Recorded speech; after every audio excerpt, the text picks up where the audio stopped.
Hello, everyone. Welcome to Durrett Steak. So I know there's been a lot of both NFL free agency news and then NBA trade news has happened over the past couple days, but I'm going to save all that talk more for next week because right now it's all about March Madness. So now it's time to reveal my bracket. And right before I do, I want to start off by saying that you remember my discussion about how what Louisville should have been in over Wichita State? Well, look who was right as they lost to Drake, which Drake was a team, again, I would say it shouldn't have been in. So there you go. I was right about that. So, committee in the future, get it right. Okay, so now it's time for my bracket reveal. So for the West side, you got one Gonzaga versus 16. Looks like the winner's gonna be Northwest State at this point, from according to the time I'm making this video, because they're in the lead. But either way you slice it, Gonzaga wins. 8 Oklahoma versus 9 Missouri. So originally I thought Oklahoma was gonna win this game, but they had a key player test positive for COVID, so I feel like that's gonna swing the favor to Missouri. I still think it'll be a close game overall, but I think Missouri will win now.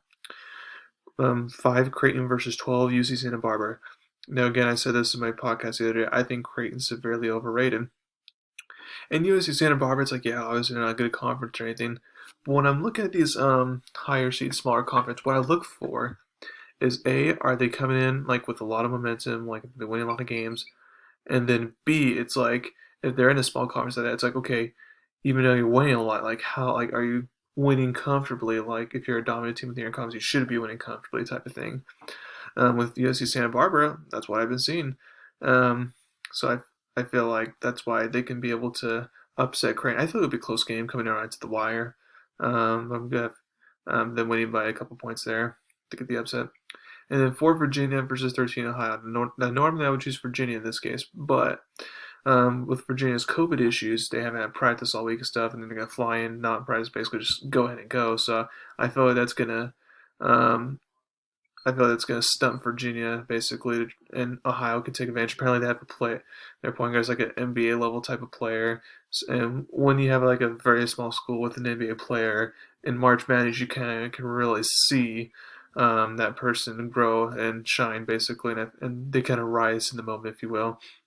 And then also with Ohio, again, I saw, okay, they had good momentum at the end of the season. They had some COVID problems, stuff like that, but then, okay, they had good momentum towards the end of the season. And, like, even their non conference is like that. They apparently played at Illinois, and they only lost by 2 points, so it shows that they can hang with anyone. So I feel like Ohio is capable of getting the upset here. Now it's going to be a low scoring game, of course, because that's what Virginia likes to play. I feel like Ohio will win by a couple points. Then you got 6 USC versus 11 Drake. I don't feel like this will be a close game in all honesty. I mean, Drake was like I said, barely won against Wichita State, but I don't see him as a threat all USC and the Blue Brothers who are NBA draft picks. I just don't see anything happening there. And then you got 3 Kansas versus 14 Eastern Washington. Now, again, Eastern Washington, I'm not going to pick them to win this game, unfortunately, but I will pick them to cover as far as the line goes, because I feel like Eastern Washington, once again, kind of like UC Santa Barbara, they're dominating mostly everyone in their conference. They lost to the Pac-12 teams, but then against Arizona, which is a good one, and then Washington State, they played them close type of thing. And I feel like they can compete with anyone. And Kansas, like Virginia has COVID issues, so therefore I feel like that'll play a factor. But I feel like Kansas is more equipped to overcome it though. Against East Washington than Virginia's against Ohio. So that's why I'm going with Kansas barely, just by a couple points. And then 7 Oregon versus 10 VCU. I'm not a big fan of VCU at all. Like I would have had them just barely in the turn, like maybe the last 4 in. I would have had them as a 10 seed. I thought it was a little high since they lost in their conference title game. Uh, I mean, besides beating Utah State as a bubble team, and I think they beat St. Bonaventure once. Like I just don't have a lot of good wins there. So I think they're overrated. And Oregon has been playing well to end the season, like really well. So except for that stumble in the conference tournament against their rival Oregon State. So I feel like Oregon should take care of business here. And then Iowa versus Grand Canyon. I love Grand Canyon. I love what they're doing. But I gotta take Iowa here. So then you'd have 1 Gonzaga versus 9 Missouri. I would take Gonzaga to actually win this game. Not by like 20%. I thought they could win by like 16, 15 points. I feel like it could be that type of game, but Gonzaga should win. Then you get 12 USC Santa Barbara and 13 Ohio. And this one, I like Ohio better than Santa Barbara. Again, based off who they have and what they've done and stuff. So Ohio so far looks like the Cinderella team. Now the double-digit seed, the upset team is going into the Sweet 16 there. That one being a close game though. 6 USC versus 3 Kansas. I actually like USC here, even though Kansas overall I feel like is better just because again I like those um, Holy Brother twins who are high draft picks. Again, in March Madness, that's where you kind of see okay these are kind of like NBA type players are ready to shine type of thing. Um, so I like them. And then 7 Oregon versus 2 Iowa. I feel like Oregon can contest with Iowa for half, maybe half and a half, but I feel like Iowa would eventually pull away and win that game. So then you have 1 Gonzaga versus 13 Ohio, Sweet 16. I mean, Ohio's magical run has to come to an end now, fortunately, and Gonzaga will win easily. And then you got 6 USC um, versus 2 Iowa. Um, and then I would take Iowa there to win. And I wouldn't say, and I'm not saying a blowout, but I mean, it's not going to be a possession. I feel like Iowa can win by a couple possessions there. And then you got 1 Gonzaga versus 2 Iowa. This game I feel like will be pretty good. And I feel like Gonzaga is only going to win by single digits here. I feel like it could be that good of a game, but Gonzaga will ultimately prevail. Then Baylor, Hartford, Baylor automatically, North Carolina, Wisconsin. I just don't like the way Wisconsin finished off their season. It was very sloppy and all that, so I'm going to take North Carolina. And I think they can win by double digits there. I don't think it'll be that close per se.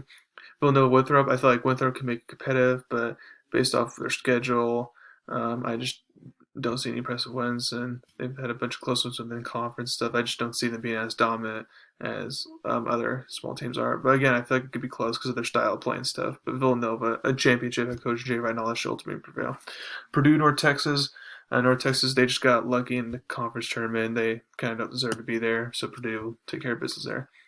6 Texas Tech versus 11 Utah State. Again, I'm surprised Utah State wasn't the last 4 in, but I feel like this is an easy win for Texas Tech. Utah State, while they're good defensively, they just don't have a lot of options on offense, and Texas Tech has too much firepower there. They win easily. 3 Arkansas, 14 Colgate. Colgate's interesting, but I mean, and I feel like against if they were maybe a 13 seed or another different matchup, maybe I would take them for an upset. But against Arkansas, I just can't see it. 7 Florida versus 10 Virginia Tech. I feel like 7 was for Florida was kind of a higher seed than they should have gone, and Virginia Tech kind of got a lower seed than they should have gone. So I feel like Virginia Tech will get the upset here. And then Ohio State or Roberts, Ohio State wins easily. So then you have Baylor, North Carolina. I would take Baylor in this game, although wouldn't surprise me if it ends up being close because North Carolina, while they're consistent, they can beat good teams if they wanted to. Villanova, Purdue. This will be a close game. I feel like Purdue will win in the end, though, just because Villanova's been inconsistent. Texas Tech versus Arkansas. And I feel bad for Texas Tech because against other 3 seeds, I feel like they would have a chance, but against Arkansas, I just feel like it's a bad style mismatch for Texas Tech. So Arkansas wins. 10 Virginia Tech, 2 Ohio State. I have Ohio State win easily, and then 1 Baylor, 4 Purdue. I have Baylor winning that one. And then 3 Arkansas, 2 Ohio State. I have Arkansas there getting upset by like 1 point. It should be a good game. And then Baylor, Arkansas, Elite 8 game. I have Baylor just barely. Now in the Midwest, Illinois, Drexel, Illinois, Loyola, Chicago, Georgia Tech. I was going to take Georgia Tech, but then one of their key players is going to be out for the tournament. So therefore, that's going to swing the favorite back to Loyola, Chicago. It'll still be a close game, but Loyola, Chicago should handle that one. Tennessee versus Oregon State. Now Tennessee struggles offensively, but I feel like with their defense will be able to contain Oregon State, who got lucky in their tournament to win it.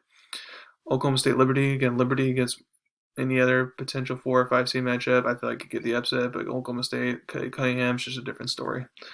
They win. San Diego State 11 Syracuse. I feel like this is the 11th seed to watch out for as far as getting the upset goes.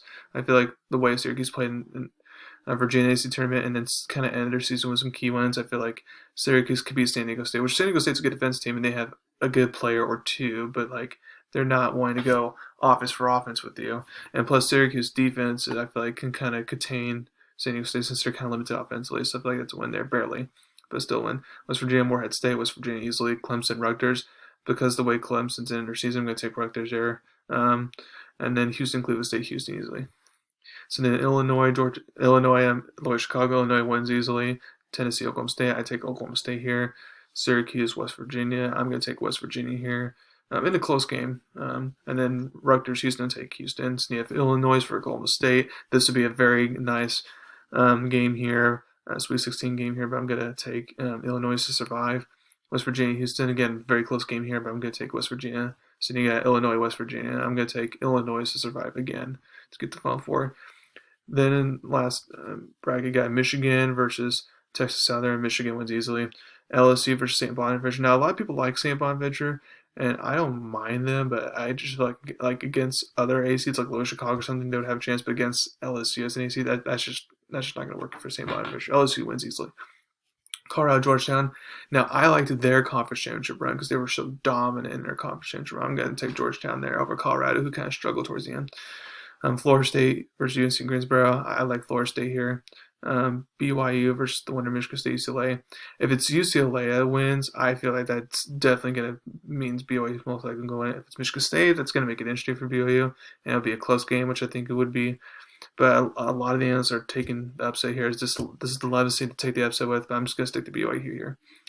3 Texas versus 4 Abilene Christian. Texas 7 UConn versus 10 Maryland. This one was a hard one for me to pick because obviously Maryland has more impressive wins and all that. Played in a tougher conference, and then they both kind of similar style play. But I'm going to go ahead and take UConn here and to win barely. And then Alabama, Iona. Now, Iona has a higher 14-13 seed. Maybe I take the upset, but Iona gets Alabama. No change. I feel like it could potentially be close, but they're not going to win. Then you got Michigan versus LSU. So I'm actually going to take LSU here for the upset because of Michigan. One of Michigan's star players, Livers, is injured. So this is their chance for LSU to get, who, by the way, played very well in the SEC tournament towards the end of the season, like the direction they're headed on. 12 Georgetown, Florida State. I feel like this is where Georgetown's magical run will end, and Florida State should win actually pretty easily. 6 BYU versus 3 Texas. Now this would be a closer game than the experts think, in my opinion. I feel like it would come right to the wire, but just the size, Texas will eventually be too much, and they win. 7 UConn versus 2 Alabama. I take Alabama here easily. So then you got 8 LSU versus 4 Florida State. This would be a close game, but I feel like in the end Florida State would prevail. And then 3 Texas, 2 Alabama. Again, close game. I feel like Alabama would prevail barely. So you have a Florida State, Alabama lead 8. And I would take Alabama in a close game. So now for my Final Four, you got 1 Gonzaga versus 2 Alabama. I would take Gonzaga again. Again, this will be a single-digit win for Gonzaga. So back-to-back single-digit wins. But I feel like Gonzaga will win this game to get the championship. And then you got 1 Baylor, 1 Illinois. A lot of people think Illinois is going to win this one, and I can see why. But I'm just going to take Baylor here because before that, COVID and them lost a couple games in the season. It's like they were the other team that was like I said, they were undefeated for so long and stuff. I feel like they can get to that point. So then you have Gonzaga versus Baylor championship game, and a lot of people were picking Gonzaga to win the championship, and I can understand why. But for me, it's like I just feel like they're going to stumble at some point. It's just my gut feeling. And I feel like this is the place where they're going to do it. So close game, 1 possession game, coming in right to the wire. But I'm going to take 1 Baylor here to upset 1 Gonzaga. And therefore, I have Baylor winning it all. I can obviously be very wrong there. I'm not like the most confident I picked Baylor. Because again, I think it'd be Gonzaga. I think it'd be Illinois as well. If any other of those 3 teams won it, I would be shocked actually. But in the end, my gut feeling is saying go Baylor here, so that's what I'm doing. So again, recap real quick. Ohio is going to be one of those double-digit seeds that makes the magical run to Sweet 16. And a couple other upsets along the way. But other than that, nothing too outrageous for the most part. So I got the nice balance and mixture because you don't want to pick too many upsets, but you don't want to pick any upsets at all because there obviously is a bunch of upsets every year. So you got to pick the right balance. I feel like with my bracket, I picked the right balance. So thank you very much for listening to my podcast today. Please subscribe to my channel to learn about me.